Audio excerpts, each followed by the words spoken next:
बिस्मिल्लाहिर्रहमानिर्रहीम। अस्सलाम वालेकुम। मेरे तमाम व्यूअर खैरियत से होंगे। अल्लाह ताला आपको अपने हिफ्ज़ ईमान में रखे। तो आज की ये वीडियो मैथ 10th क्लास के स्टूडेंट्स के लिए है। तो आज की इस वीडियो के अंदर मैं मैथ 10th क्लास का जो है वो यूनिट नंबर 2 जो है उसके आपके साथ इम्पोर्टेंट जो है वो शॉर्ट क्वेश्चंस जो है वो शेयर करूँगा और उनको सॉल्व भी करके दिखाऊंगा। इससे पहली वीडियो जो है वो मैंने ऑलरेडी आपको यूनिट नंबर 1 के रिलेटेड जो है वो रिकॉर्ड करवा दी है। जिन स्टूडेंट ने यूनिट नंबर 1 के जो है वो इम्पोर्टेंट क्वेश्चन कौन से हैं, क्योंकि वही क्वेश्चन बार बार बोर्ड में रिपीट होते हैं और उनका सलूशन भी जो है इस चैनल पर अवेलेबल है, वो आप वीडियो देख सकते हैं इसी चैनल पर। और इसके अलावा बोर्ड की officially pairing scheme math 10th class की भी आप इसी चैनल पर वीडियो देख सकते हैं। लेकिन आज का हमारा जो टॉपिक है वो है जी यूनिट नंबर 2। तो आज की इस वीडियो के अंदर हम मैथ 10th क्लास के यूनिट नंबर 2 के इम्पोर्टेंट क्वेश्चन जो है वो सॉल्व करेंगे। तो इसकी जो पहली एक्सरसाइज है वो जी 2.1 और उसका पहला क्वेश्चन जो है वो वेरी वेरी इंपॉर्टेंट क्वेश्चन है। यहाँ पर आज उसे डिस्कस किया जाएगा इस वीडियो के अंदर। तो क्वेश्चन है जी, मंदरजा झैल दी हुई दो दर्जी मसावात का फ़र्क कनिंदा मालूम कीजिए, जिसे इंग्लिश में कहते हैं जी find the discriminant of the following. ठीक है जी, आपने इन क्वेश्चंस का डिस्क्रिमिनेंट जो है वो फाइंड आउट करना है। तो चलिए एक्सरसाइज 2.1 का पहला क्वेश्चन के पहले पार्ट पर चलते हैं। हमने सिर्फ इम्पॉर्टेंट क्वेश्चंस ही इस वीडियो के अंदर सॉल्व करने हैं, हमने पूरे चैप्टर को सॉल्व नहीं करना, तो सिर्फ इम्पॉर्टेंट क्वेश्चन को डिस्कस करना है।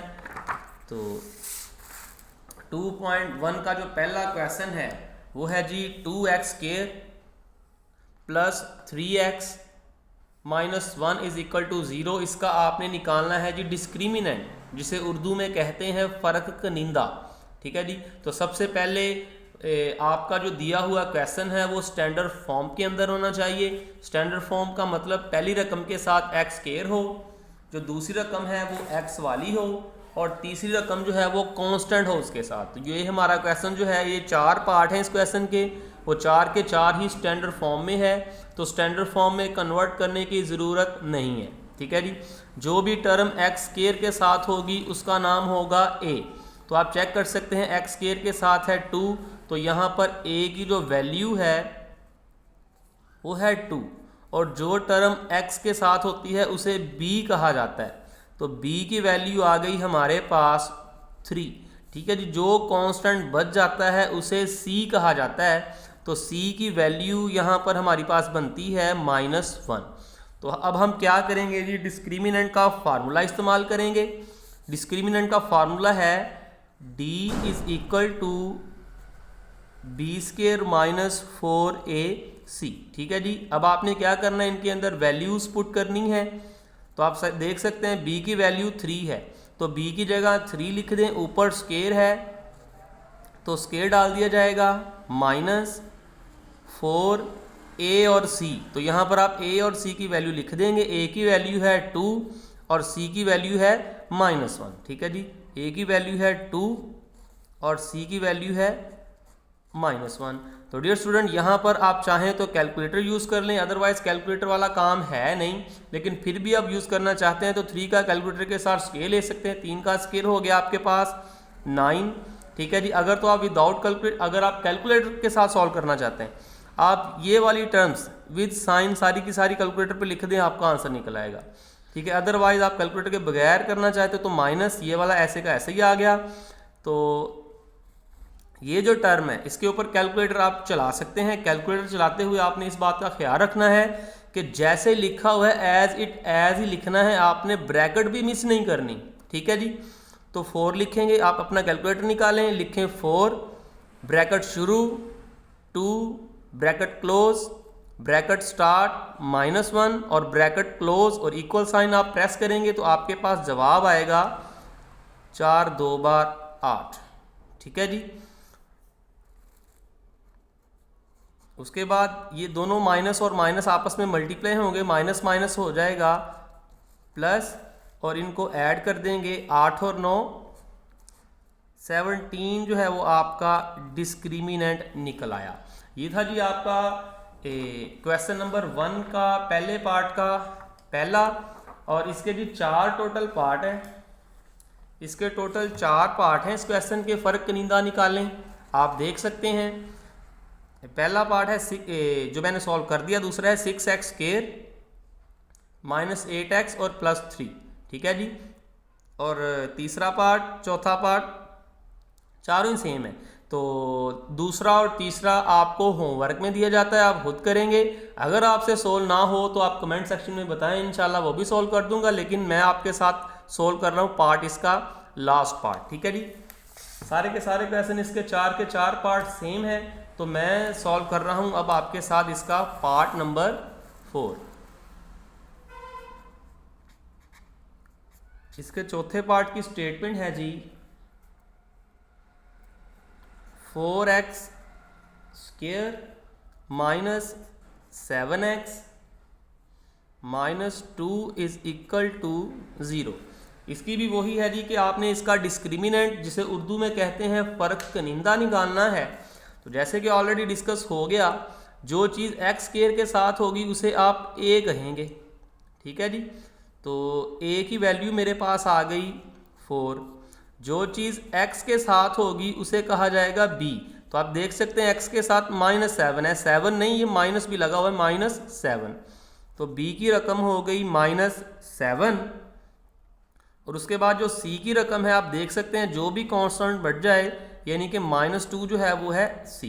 अब आप क्या करेंगे, डिस्क्रिमिनेंट का फार्मूला लगाएंगे।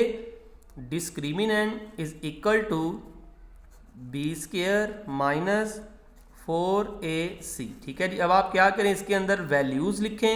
b की जगह आप देख सकते हैं -7 है, -7, और ऊपर क्या है, b का स्क्वायर -4। a और c की वैल्यू लिखेंगे। a की वैल्यू है 4 और c की वैल्यू है -2, ठीक है जी। अब यहाँ पे आप इसे कैलकुलेटर पे भी सॉल्व कर सकते हैं, विद हैंड भी सॉल्व कर सकते हैं। लेकिन कैलकुलेटर से सॉल्व करते हुए आपने एक चीज़ का बहुत ज़्यादा ख्याल रखना है कि जब भी आप इसे कैलकुलेटर से सॉल्व करें, आपने ये ब्रैकेटें ज़रूर लगानी है। अगर आपने ब्रैकेट मिस कर दी तो गलती हो जाएगी। अदरवाइज़ आप चेक करके देखें, आप ब्रैकेट शुरू निकाले, कैलकुलेटर लिखें ब्रैकेट शुरू -7 ब्रैकेट क्लोज और उसका स्क्वायर, ठीक है जी। अगर आपको स्क्वायर नहीं कैलकुलेटर पे लिखना आता, आप कैलकुलेटर पे ये भी लिख सकते हैं -7 मल्टीप्लाई -7, क्योंकि ये -7 का स्क्वायर का मतलब है कि -7 2 बार है। -7 का स्क्वायर रफ अमल में देखें कि -7 का स्क्वायर यानी कि -7 की पावर 2, इसका मतलब है -7 मल्टीप्लाई -7। आप कैलकुलेटर पे -7 मल्टीप्लाई -7 भी लिख सकते हैं। अगर स्क्वायर नहीं लिखना आता तो निकल आएगा 49 प्लस का। उसके बाद आप कैलकुलेटर के ऊपर ये जो टर्म्स हैं सेम टू सेम लिखनी है with bracket. 4 bracket start 4 bracket close bracket start -2 और ब्रैकेट क्लोज। तो आपके पास जवाब निकलेगा 4 4 बार 16, 16 2 बार 32 और माइनस का 32 आप कैलकुलेटर पे इसका जवाब निकाल सकते हैं, ठीक है जी। उसके बाद ये माइनस और माइनस हो जाएंगे +32, ठीक है जी। उसके बाद आप क्या करें, कैलकुलेटर पे इनको ऐड कर लें। 49 और 32 को आप ऐड करें, मैं विद हैंड करता हूँ। 9 और 2 11, 1 लगा 1 हासिल, 4 और 3 7 और 1 हासिल था 8। तो ये मेरा डिस्क्रिमिनेंट निकल आया इसके लास्ट पार्ट का। तो डियर स्टूडेंट्स, आप बाकी का भी डिस्क्रिमिनेंट निकाल लें। अगर आपको नहीं निकालना आता तो मुझे कमेंट सेक्शन में बताएं, इंशाल्लाह आपको डिस्क्रिमिनेंट निकाल के दिखाऊंगा। तो अब हम चलेंगे इसके क्वेश्चन नंबर 2 के ऊपर। जो इसका क्वेश्चन नंबर 2 है वो आप देख सकते हैं बुक के ऊपर। वो है जी, मंदरज़ैल दी हुई मसावात के रूट्स की इकसाम, जिसे इंग्लिश में कहते हैं नेचर ऑफ रूट्स, निकालें। तो क्वेश्चन नंबर 2 बिल्कुल सेम है, सिर्फ और सिर्फ आपने एक स्टेप जो है उसमें डिफरेंस रखना है। डिस्क्रिमिनेंट निकालने के बाद आपने एक लाइन लिखनी है कि इसके नेचर ऑफ रूट्स कैसे हैं, जिसे उर्दू में कहते हैं रूट्स की इकसाम लिखें। तो चलिए क्वेश्चन नंबर 2 को शुरू करते हैं। उसके भी 4 पार्ट हैं, तो उन 4 में से पहला पार्ट जो है वो आपके लिए लिखता हूं कि पहला पार्ट क्या है उसका, ठीक है जी।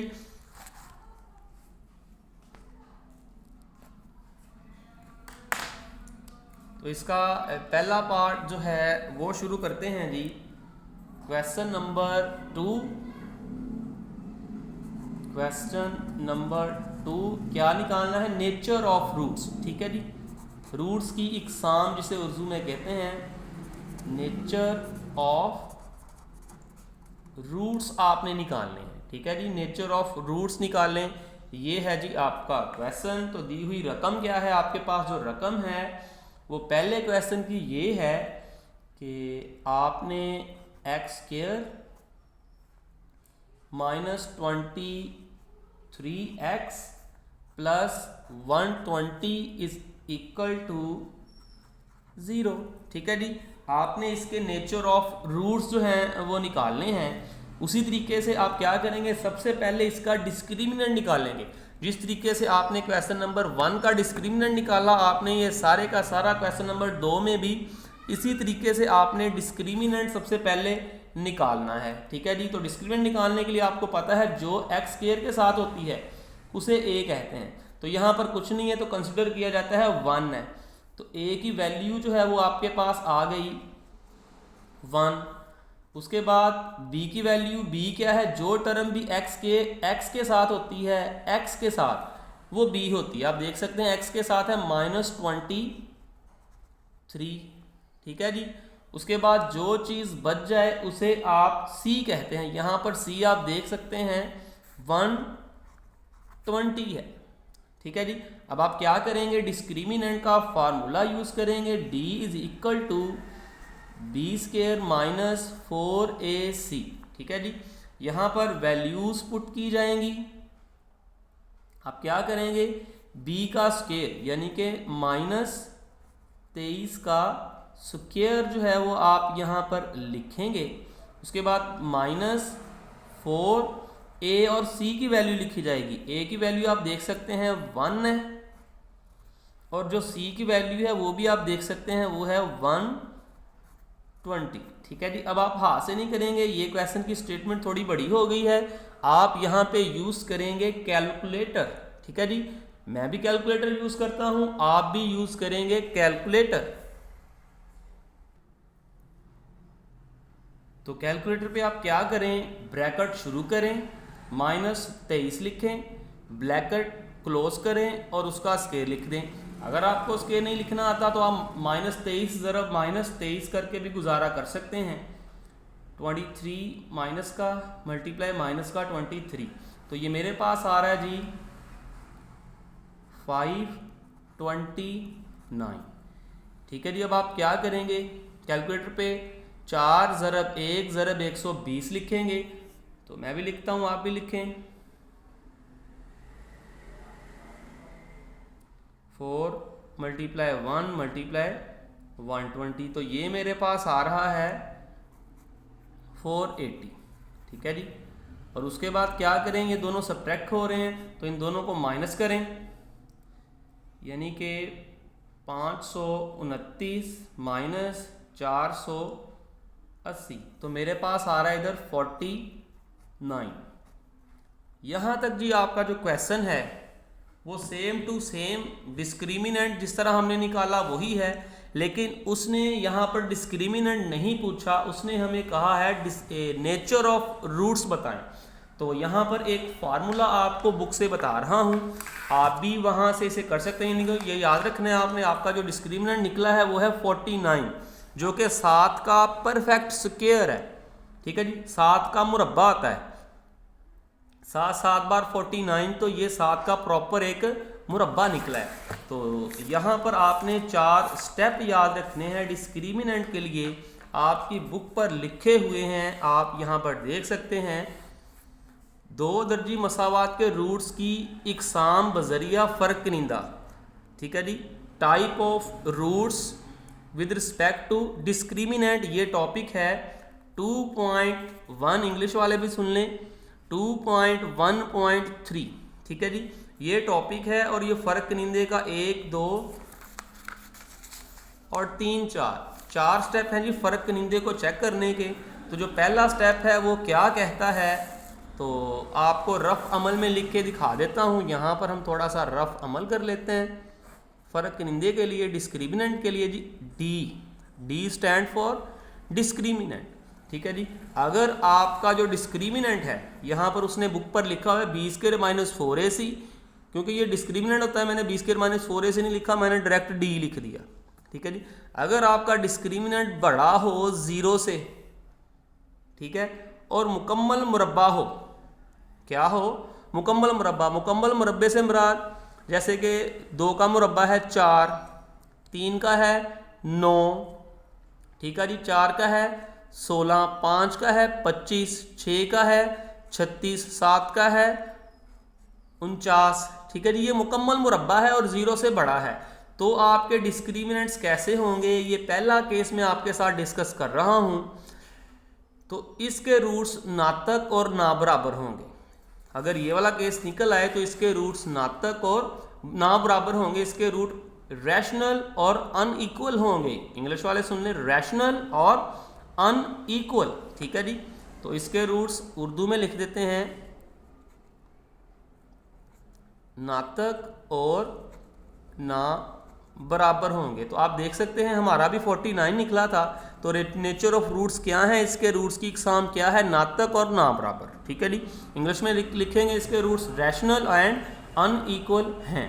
दूसरा केस देखते हैं जी। दूसरे केस में क्या है, ये था हमारा केस नंबर 1। तो केस नंबर 2 में क्या होगा कि जो आपका डिस्क्रिमिनेंट है वो 0 से बड़ा तो हो लेकिन मुरब्बा ना हो। जैसे कि 3 निकल आए, 3 किसका मुरब्बा है, किसी का भी मुरब्बा नहीं है। ठीक है। 5 निकल आए, 5 किसका मुरब्बा है, किसी का भी नहीं है। इसी तरीके से आपका 7 निकल आए, 7 भी किसी का नहीं मुरब्बा। तो इस केस में इसके रूट्स नातक, तो सॉरी, इस केस में इसके रूट्स नातक, सॉरी गैर नातक, इस केस में इसके रूट्स गैर नातक और ना बराबर होंगे, ना बराबर। तो इंग्लिश में लिखेंगे, in this case it's roots are irrational and unequal. ठीक है जी। इंग्लिश वाले सुन लें, इस केस में इसके रूट्स इररेशनल एंड अनइक्वल होंगे। तो ये हमारे केस हो गए 2। तो अब हम चेक करेंगे अपना तीसरा केस। तीसरे केस में क्या है, उसका रफ अमल आप इधर देख लें, यहां पर रफ अमल कर देता हूं तीसरे केस के लिए। तीसरा केस है कि आपका जो डिस्क्रिमिनेंट है, ये है जी रफ अमल, ये क्वेश्चन हमारा चल रहा है, एट द एंड इसका रिजल्ट लिखेंगे। अगर आपका डिस्क्रिमिनेंट, जो डिस्क्रिमिनेंट है वो बराबर आ जाए 0 के, यानी कि ना डिस्क्रिमिनेंट पॉजिटिव हो ना नेगेटिव हो, ठीक है जी, वो क्या आ जाए, डायरेक्ट 0 ही आ जाए। तो इस केस में इसके रूट्स नातक और ना बराबर होते हैं। ठीक है जी। फिर हम कहेंगे, सॉरी, इस केस में इसके रूट्स नातक और बराबर होते हैं। इंग्लिश में, in this case is roots are rational and equal. ठीक है जी। दोबारा सुन लें इंग्लिश वाले, इन दिस केस अगर डिस्क्रिमिनेंट 0 आ जाए यानी कि इसके रूट्स रैशनल होंगे और इक्वल होंगे, तो कहेंगे इसके रूट्स नातक और बराबर होंगे। ठीक है जी। ये था हमारा केस नंबर 3। तो अब हमने डिस्कस करना है केस नंबर 4, जो कि आपका लास्ट इसका केस है। वो क्या है जी, अगर आपने डिस्क्रिमिनेंट निकाला और वो क्या हो जी, वो छोटा आ जाए 0 से। 0 से छोटा मतलब नेगेटिव नंबर आ जाए। तो नेगेटिव नंबर मतलब कोई भी नेगेटिव 2 आ जाए, नेगेटिव 3 आ जाए, नेगेटिव 4, नेगेटिव का कोई भी नंबर आ जाए, तो आपने कहना है इसके रूट्स गैर हकीकी होते हैं, जिसे इंग्लिश में कहते हैं imaginary. In this case it's roots are imaginary. तो उर्दू वाले लिखेंगे इसके रूट्स क्या होते हैं, गैर हकीकी होते हैं। तो ये 4 केस हैं, ये 4 केस आपने देख लिए रफल में। अब हम अपने क्वेश्चन की तरफ आते हैं। डिस्क्रिमिनेंट चेक करेंगे अपना कि हमारा जो डिस्क्रिमिनेंट निकला है वो केस नंबर 1 का है। तो बिल्कुल केस नंबर 1 आप देख सकते हैं, जो हमारा डिस्क्रिमिनेंट निकला है वो परफेक्ट स्क्वायर है, जो कि 7 का होता है। तो इसमें हम कहेंगे इसके रूट्स नातक और ना बराबर हैं। इसके रूट्स नातक और ना बराबर हैं। ठीक है जी, ये हमारा क्वेश्चन यहाँ पे हो गया क्लोज। अब हमने करना है अपना इसका सेकंड पार्ट स्टार्ट। इसका सेकंड पार्ट भी सेम है जी, कोई डिफरेंट नहीं है क्वेश्चन में। अगर आपको ये चार केस समझ में आ जाएं, ये D1 का केस, ये D2 का केस, ये D3 का केस और ये D4 का case. D stand for discriminant. ठीक है जी, अब मैं आपके लिए इसका सिर्फ एक लास्ट पार्ट जो है वो सॉल्व कर देता हूँ, लेकिन फिर भी है सारे क्वेश्चन एक जैसे, लेकिन एहतियातन एक पार्ट आपके साथ सॉल्व कर देता हूँ। इसका जी कौन सा पार्ट सॉल्व कर दूँ? अगर तो आप ऑनलाइन होते तो आपसे ज़रूर पूछा जाता कि ये इसके चार पार्ट हैं कि आपसे कौन सा जो है वो पार्ट जो है वो पूछा जाए, लेकिन ये वीडियो है, मैं अपनी मर्ज़ी से कोई डिफरेंट सा पार्ट सॉल्व कर देता हूँ। तो इसमें क्वेश्चन नंबर 2 में सारे पॉजिटिव हैं, ये तो सादा होगा, चलो रहने दें। इसमें एक नेगेटिव नंबर है, तो यहाँ पर मैं जी इसका तीसरा पार्ट सोल्व कर देता हूँ या चौथा पार्ट सोल्व कर देता हूँ, क्योंकि दोनों में नेगेटिव नंबर है। चलो पार्ट नंबर 4 सोल्व कर देता हूँ। बाकी जो पार्ट नंबर 2 और 3 आपके होमवर्क में हैं वो आपने अपने होमवर्क में करने हैं और मुझे बताना है कि क्या आपसे सॉल्व हो गए हैं क्वेश्चन या नहीं हुए। तो आपका जी स्टेटमेंट है क्वेश्चन नंबर 2 के चौथे पार्ट की, वो है जी 3x square plus 7x minus 13 is equal to 0। ठीक है जी, अब आपने इसका डिस्क्रिमिनेंट निकालना है और फिर एट द एंड इसके नेचर ऑफ रूट्स भी बताने हैं। ठीक है जी, आप देख सकते हैं मैंने कहा था जो भी टर्म एक्स स्क्वायर के साथ होगी उसे ए कहा जाएगा।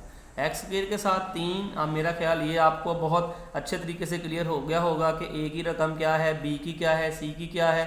तो एक्स की वैल्यू आप देख सकते हैं, एक्स के साथ जो भी लगा हुआ है वो बी है, एक्स के साथ 7 लगा हुआ है, और सी की वैल्यू मैंने कहा जो बच जाए वो सी की वैल्यू यानी कि -13 जो है वो सी की वैल्यू है। अब आप क्या करेंगे जी, डिस्क्रिमिनेंट का यहाँ पर फार्मूला लगाएंगे।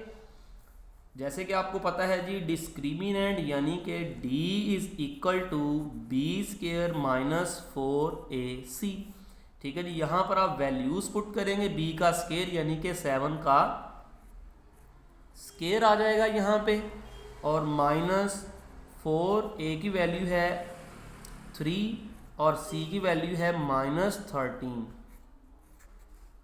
उसके बाद आप जी कैलकुलेटर से स्क्वायर ले सकते हैं। 7 का स्क्वायर 49 आएगा, काफ़ी बार निकल गया है, अब तो ये स्क्वायर आपको याद हो जाना चाहिए।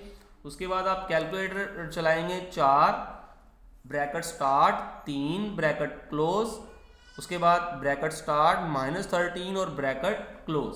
ठीक है जी, आप इसका जवाब निकालेंगे। मैं भी कैलकुलेटर यूज़ करता हूँ, आप भी करें।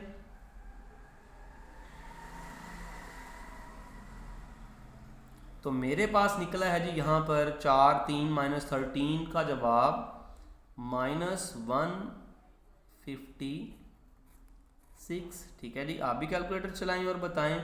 फिर आप क्या करेंगे, कैलकुलेटर से ये माइनस और माइनस हो गए, माइनस माइनस प्लस 156। अब आप इनको ऐड कर दें, 156 जमा 49, तो मेरे पास निकल रहा है 205। डिस्क्रिमिनेंट निकला 205। ठीक है जी, अब ये परफेक्ट स्क्वायर है या नहीं है, छोटे नंबर्स तो आप आसानी से कैलकुलेट कर लेते हैं कि वो परफेक्ट स्क्वायर है कि नहीं। अब आपको नहीं पता, जैसे कि ये परफेक्ट स्क्वायर है कि नहीं, आप क्या करें 205 का अंडर रूट निकाल लें। अगर तो बगैर अशारिये के रकम आ गई तो इसका मतलब है कि ये परफेक्ट स्क्वायर है। अगर शाली वाली रकम आ गई इसका मतलब ये परफेक्ट स्क्वायर नहीं है।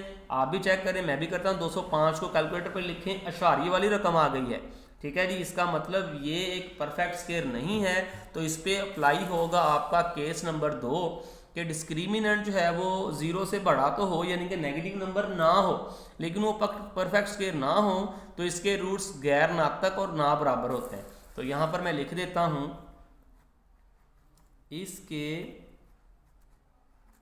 रूट्स गैर नातक और ना बराबर हैं। इंग्लिश वाले लिखेंगे it's roots are irrational and unequal. तो 2 जो क्वेश्चन हैं वो आपके लिए मैंने छोड़ दिए हैं, वो आप होमवर्क में करेंगे। तो डियर स्टूडेंट याद रखें एक्सरसाइज 2.1 के अंदर यही जो हैं वो 2 शॉर्ट क्वेश्चंस हैं और इसके आपने सारे पार्ट्स करने हैं, बहुत इंपॉर्टेंट है बोर्ड के लिहाज से, और जो बाकी इसके पार्ट्स हैं वो लॉन्ग क्वेश्चन के लिहाज से हैं। फिलहाल हम सिर्फ और सिर्फ शॉर्ट क्वेश्चन के रिलेटेड सॉल्व कर रहे हैं। तो याद रखें आपका जो क्वेश्चन नंबर 3 है ये बहुत इंपॉर्टेंट है लॉन्ग क्वेश्चन के रिलेटेड, लेकिन आज की वीडियो सिर्फ और सिर्फ शॉर्ट के रिलेटेड है। तो उसके बाद जो आपकी एक्सरसाइज है एक्सरसाइज नंबर 2.2, ठीक है जी, आपके लिए शॉर्ट क्वेश्चन के लिए इसे सॉल्व किया जाएगा but in the next video. अगर आपको ये वीडियो इन्फॉर्मेटिव लगती है तो आप जो है वो वीडियो को लाइक और चैनल को सब्सक्राइब ज़रूर किया करें और अपने दोस्तों से भी शेयर कीजिए इस वीडियो को। अल्लाह हाफिज़।